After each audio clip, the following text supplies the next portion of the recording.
The National Weather Service in Cleveland has issued a severe thunderstorm warning for Huron County in north-central Ohio, Erie County in north-central Ohio, until 4:30 p.m. Eastern Daylight Time. At 3:25 p.m. Eastern Daylight Time, severe thunderstorms were located along a line extending from 14 miles north of Avon Lake to near western Vermilion to near Bellevue, moving east at 45 miles per hour. Hazard: 60 miles per hour wind gusts. Source: trained weather spotters.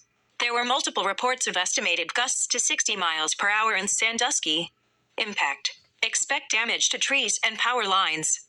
Locations impacted include Sandusky, Norwalk, Western Vermilion, Bellevue, Willard, New London, Plymouth, Northern Milan, Wakeman, Castalia, Greenwich, Monroeville, Berlin Heights, North Fairfield, Bloomingville, Sandusky South, Birmingham and Fairview Lanes.